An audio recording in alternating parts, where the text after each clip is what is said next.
एक सवाल है, क्या कोई कहानी सच में किसी की जिंदगी को मतलब जड़ से बदल सकती है? मेरा मतलब है, क्या सिर्फ कुछ सुन लेने से किसी इंसान के सोचने का तरीका, उसके काम करने का ढंग, यहाँ तक कि उसका भविष्य, सब कुछ एक नई दिशा पकड़ सकता है? ये सुनने में थोड़ा फिल्मी जरूर लगता है ना, लेकिन ये सवाल बहुत गहरा है और आज हम इसी सवाल की जड़ों तक जाने की कोशिश करेंगे। हमारे पास जो स्रोत है वे शिव पुराण के कुछ अंश हैं। अच्छा। ये एक ब्राह्मण और चंचुला नाम की एक स्त्री के बीच की बातचीत है और इस बातचीत में ज्ञान, पछतावा और आखिर में मुक्ति की राह पर चर्चा हो रही है। तो आज इन अंशों के जरिए हमारी कोशिश यही समझने की होगी कि पश्चाताप, भक्ति और किसी कथा को सुनने की प्रक्रिया को आध्यात्मिक सफाई और मोक्ष के लिए इतना जरूरी क्यों बताया गया है। बिल्कुल, हम पाप से मुक्ति तक के इस सफर के पीछे जो विचार हैं, उन्हें एक एक करके खोलेंगे। चलिए तो फिर शुरू करते हैं। सबसे पहली और दिलचस्प बात जो मुझे लगी वो ये है कि ब्राह्मण चंचुला में आए बदलाव का पूरा क्रेडिट सीधे सीधे शिव पुराण की कथा सुनने को देते हैं। वो साफ साफ कहते हैं कि तुम खुशकिस्मत हो कि तुमने ये कथा सुनी और सही समय पर तुम्हें अपनी गलती का एहसास हो गया। मतलब ये कथा सिर्फ कोई कहानी नहीं है, बल्कि एक तरह का एक ट्रिगर है जो बदलाव की शुरुआत करता है। ये बहुत ही गहरा बिंदु है और स्रोत में जो भाषा इस्तेमाल हुई है वो कमाल की है। कहा गया है कि शिव कथा सुनने से तुम्हारी बुद्धि शुद्ध हो गई है। बुद्धि शुद्ध हो गई है? हाँ, और एक जगह ये भी कहा गया है कि शिव पुराण की कथा सुनने से चित्त की शुद्धि एवं मन निर्मल हो जाता है। तो इसका मतलब ये है कि ये कथा हमारी चेतना के लिए, हमारे विवेक के लिए एक तरह के प्यूरिफायर या शोधक का काम करती है। हमारे तर्कों और बचावों को दरकिनार कर, उन्हें बाईपास करके सीधे हमारी भावनाओं और चेतना तक पहुंच जाती हैं। बिल्कुल सही पकड़ा। शायद इसीलिए एक सीधी सादी सलाह या लेक्चर के बजाय एक कहानी हमें ज्यादा गहराई से बदल पाती है। कहानियों में यही तो जादू होता है, वो हमें बताती नहीं, दिखाती हैं। और ये असर सिर्फ मानसिक शुद्धि तक ही सीमित नहीं है। अच्छा। स्रोत इसे भवबंधन रूपी रोग का नाश करने वाली भी कहता है। भवबंधन रूपी रोग? जी, यानी ये जो दुनियादारी में फंसे रहने की, ये जो मोह माया की जो बीमारी है, ये कथा उसकी दवा है, एक आध्यात्मिक औषधि की तरह काम करती है। वाह, ये तो कमाल का नजरिया है। कहानी सिर्फ कहानी नहीं, एक दवा है। और यहाँ बात और भी दिलचस्प हो जाती है। ग्रंथ कहता है कि शुद्ध चित्त में ही भगवान शिव व पार्वती का वास होता है। तो इसका क्या मतलब हुआ? ये एक बहुत सुंदर विचार है कि ईश्वर रहने के लिए एक साफ सुथरी जगह चुनते हैं, जो हमारा मन है। यहाँ जो आकर्षक बात है वो ये है कि यह एक आध्यात्मिक अवस्था का प्रतीक है। ये सिर्फ अच्छे विचार रखने या पॉजिटिव सोचने के बारे में नहीं है, ये उससे कहीं आगे की बात है। तो फिर क्या है? यह खुद को दिव्यता का एक पात्र बनाने के बारे में है, एक ऐसा बर्तन बनने के बारे में है जो इतना पवित्र हो कि उसमें ईश्वर का वास हो सके।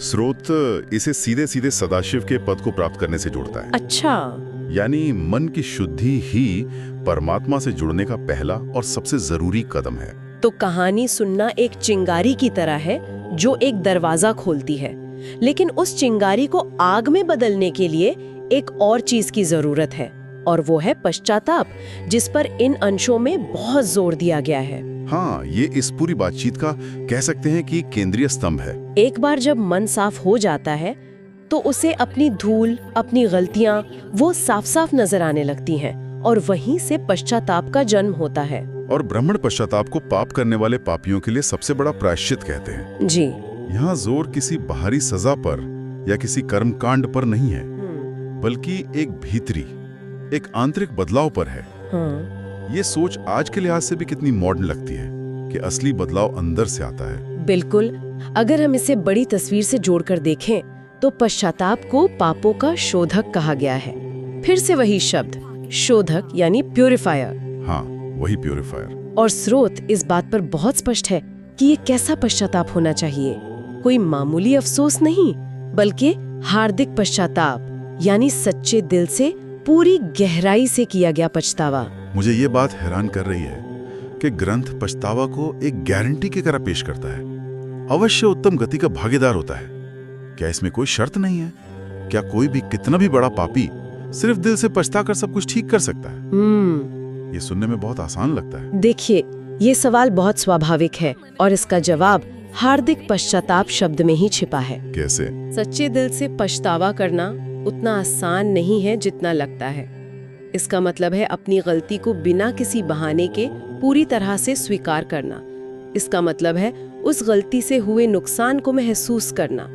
जब कोई इस अवस्था तक पहुंचता है तो वो अंदर से बदल चुका होता है। इसीलिए ग्रंथ एक आध्यात्मिक नियम की तरह बताता है। अच्छा।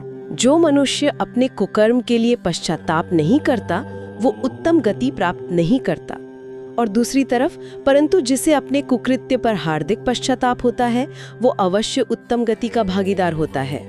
इसमें कोई शक नहीं है। अवश्य और कोई शक नहीं है। जी, ये शब्द इस आंतरिक बदलाव की ताकत पर ग्रंथ के भरोसे को दिखाते हैं। तो इसका मतलब ये हुआ कि सच्चे मन से किया गया पछतावा किसी भी बाहरी पूजा पाठ या कर्मकांड से ज्यादा शक्तिशाली है, क्योंकि वो आपको भीतर से बदल देता है। बिल्कुल। बाहरी क्रिया तो कोई भी कर सकता है, लेकिन भीतरी बदलाव वो असली चीज है। यही इसका एक मुख्य निष्कर्ष है। पूरा ध्यान व्यक्ति की आंतरिक स्थिति पर, उसकी नीयत पर है। और स्रोत हमें ये भी बताता है कि इस सच्चे पश्चाताप का अगला तार्किक कदम क्या होता है। वो क्या है? इसी से मन में वैराग्य यानी अनासक्ति का भाव पैदा होता है, जैसा कि चंचुला बाद में खुद स्वीकार करती है। अच्छा, तो ये जुड़ा हुआ है? हाँ, देखिए, यह एक मनोवैज्ञानिक प्रक्रिया है। पश्चाताप से आपको अपनी गलतियों का बोझ समझ आता है और वैराग्य से आप उन चीजों से दूर हो जाते हैं जो उन गलतियों का कारण थी। It's a natural progression. ठीक है, अब ये पूरी प्रक्रिया एक चेन रिएक्शन की तरह समझ में आ रही है। शिव कथा सुनने से मन का प्यूरिफायर ऑन हुआ। वो साफ मन में अपनी गलतियों का एहसास हुआ, जिससे दिल से पश्चाताप पैदा हुआ, और उस पश्चाताप ने दुनिया की उन चीजों से वैराग्य मतलब डिटैचमेंट पैदा किया जो दुख का कारण थी। बिल्कुल। कमाल है। तो अब अंतिम लक्ष्य क्या है? ब्राह्मण सुख देने वाली उत्तम गति और मोक्ष की प्राप्ति का जिक्र करते हैं। सर, ये रास्ता बिल्कुल साफ है। एक तरह की स्टेप बाय स्टेप गाइड है। अच्छा, वो क्या है? पहला कदम है शिव कथा का श्रवण और मनन। सिर्फ सुनना नहीं बल्कि उस पर सोचना, उसे अपने अंदर उतरने देना। ठीक है। दूसरा कदम, इससे मन निर्मल होता है, चित्त की शुद्धि होती है। तीसरा, उस शुद्ध मन में ज्ञान और वैराग्य के साथ साथ महेश्वर की भक्ति वो अपने आप पैदा होती है। अपने आप? हाँ, ये भक्ति थोपी नहीं जाती, ये स्वाभाविक रूप से उपजती है, जैसे साफ जमीन पर फूल खिलता है। और अंत में चौथा कदम है ईश्वर की कृपा से दिव्य मुक्ति मिलती है। ये एक बहुत ही व्यवस्थित प्रक्रिया है और इसमें एक बहुत बड़ा दावा भी है, जिसे पढ़ के सच कहूं तो मुझे यकीन नहीं हुआ। कौन सा? ब्राह्मण कहते हैं जो मनुष्य निर्मल हृदय से भगवान शिव के चरणों का चिंतन करता है उसकी एक ही जन्म में मुक्ति हो जाती है। हाँ, एक ही जन्म में। आमतौर पर हम मुक्ति को हजारों जन्मों की साधना का फल मानते हैं। ये दावा तो पूरे खेल को ही बदल देता है। हाँ, और यही इस ग्रंथ के मूल संदेश को रेखांकित करता है कि शुद्ध हृदय से की गई भक्ति कितनी असरदार और शक्तिशाली हो सकती है। इसे तत्काल परिणाम देने वाला बताया गया है। इसकी तुलना सीधे उस इंसान से की गई है जो माया के प्रति आसक्त है और इसलिए वो इस संसार बंधन से मुक्त नहीं हो पाता। तो यहाँ दो रास्ते साफ साफ दिखाए गए हैं। बिल्कुल। एक माया और बंधन का है जो जन्मों जन्मों तक चलता है, और दूसरा निर्मल हृदय, भक्ति और एक ही जन्म में मुक्ति का है। और ये चुनने की ताकत इंसान को दी गई है। चलिए अब उस इंसान रास्ते हैं जिसके लिए सब कहा जा रहा है, चंचुला पर। इन सारी दार्शनिक बातों का उस पर क्या असर हुआ, उसकी प्रतिक्रिया को देखते हैं। और चंचुला का अनुभव वो इन सभी सैद्धांतिक बातों का एक जीता जागता मानवीय प्रमाण है जिनकी हम अभी तक चर्चा कर रहे हैं। चंचुला के नेत्रों में आनंद के आंसू छलकाए।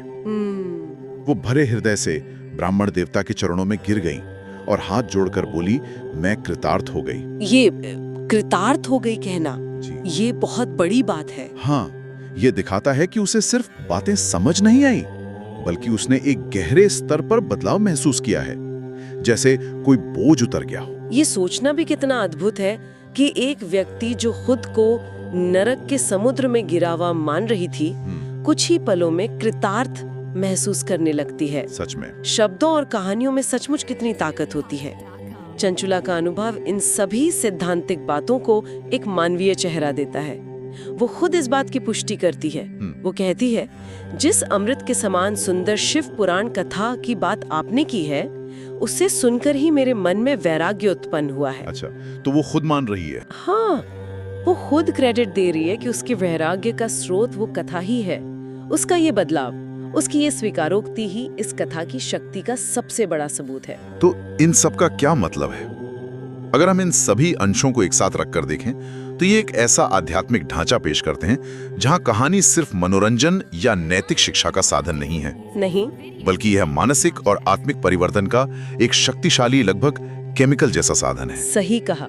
ये मुक्ति की कुंजी के तौर पर बाहरी कर्मों के बजाय भीतरी अवस्थाओं पर जोर देती है। भीतरी अवस्थाओं पर? जी, मन की पवित्रता, सच्चा और हार्दिक पश्चाताप और फिर उससे उपजी भक्ति। ये पूरा रास्ता भीतर से शुरू होकर भीतर ही तय होता है। और ये एक तरह का आश्वासन भी है, एक उम्मीद है।